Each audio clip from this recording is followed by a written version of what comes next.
வணக்கம் மக்களே, இந்த வீடியோ எதை பற்றினு பார்த்தீங்கன்னா, நம்ம சென்னையில் நியூ ஓப்பன் பண்ணியிருக்க பஸ் ஸ்டாண்டை பற்றி தான் பார்க்க போகிறோம். ஸோ இந்த பஸ் ஸ்டாண்டை பார்த்தீங்கன்னா இந்தியாவில் இல்லை, வேர்ல்ட்ஸ்லேயே பார்த்தீங்கன்னா செகண்ட் லார்ஜஸ்ட் பஸ் ஸ்டாண்டாமா. ஸோ இதுக்கு முன்னாடி பார்த்தீங்கன்னா நம்ம கோயம்பேடு தான் செகண்ட் லார்ஜஸ்ட் பஸ் ஸ்டாண்டாக இருந்துச்சு. இப்போ கோயம்பேடு வந்து தேர்ட் பிளேஸுக்கு போயிடுச்சு. இப்போ நியூவாக கட்டின பஸ் ஸ்டாண்டு பார்த்தீங்கன்னா செகண்ட் பிளேஸுக்கு வந்துருச்சு. ஸோ அவ்வளோ பெருசாக வந்து இந்த பஸ் ஸ்டாண்ட் வந்து கட்டி வச்சுருக்காங்க சென்னையில். ஸோ இது வந்து நம்ம சிஎம் சார் தான் வந்து லாஸ்ட் மந்த் எண்டில் வந்து ஓப்பன் பண்ணி வச்சுருந்தாங்க. ஸோ இது எல்லாத்துக்கும் மோஸ்ட்லி தெரிஞ்சிருக்கும்.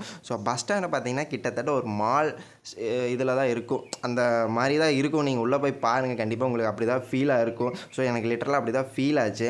ஸோ உள்ளே பார்த்தீங்கன்னா ஹாஸ்பிட்டல் இருக்குது, காவேரி ஹாஸ்பிட்டல் இப்போதைக்கு இருக்குது. எமர்ஜென்சினே நீங்கள் வந்து அங்கே போய் பார்த்துக்கலாம். ஸோ ஃபஸ்ட் ஃப்ளோரில் பார்த்தீங்கன்னா நீங்கள் ரெஸ்ட் எடுக்கிறதுக்குன்னு சொல்லிட்டு தனி ஸ்பேசஸ்லாம் வச்சுருக்காங்க. பட் அது இன்னும் பப்ளிக்கோட யூசஸ்க்கு இன்னும் வரல. அது இன்னும் மேபி இன்னும் கொஞ்சம் டேஸில் வந்து பப்ளிக்கோட யூசஸ்க்கு வந்துடும். ஸோ உள்ளே பார்த்தீங்கன்னா சின்ன சின்ன வெஹிக்கிள்ஸ்லாம் இருக்குது. ஸோ இதெல்லாம் பார்த்தீங்கன்னா நம்ம ஃப்ரீ ஆஃப் காஸ்ட்லேயே வந்து நம்ம இங்கேருந்து பஸ் ஸ்டாண்டு உள்ளே போகிறக்கு வெளியே போகிறக்குன்னு சொல்லிட்டு யூஸ் பண்ணிக்கலாம். ஸோ இது ஒரு நல்ல விஷயமா இருக்குது. அடுத்து சார்ஜிங் பாயிண்ட்டும் நிறையா வச்சுருக்காங்க. இது ஒரு நல்ல விஷயமா இருக்குது. அடுத்து உள்ளே பார்த்தீங்கன்னா இப்போதைக்கு பெருசாக ஷாப்ஸ் எல்லாம் எதுவும் இல்லை. ஒரே ஒரு ஆவின் ஷாப் மட்டும்தான் இருக்குது. ஸோ நீங்கள் ஸ்நாக்ஸு அல்லது காஃபி மட்டும்தான் அங்கே வந்து வாங்க முடியும். ஸோ நாங்களும் கஷ்டப்பட்டு அந்த இதில் பார்த்தீங்கன்னா ஒரு பாதாம் பால் வாங்கி லாஸ்ட்டாக குடிச்சிட்டு வந்தோம்.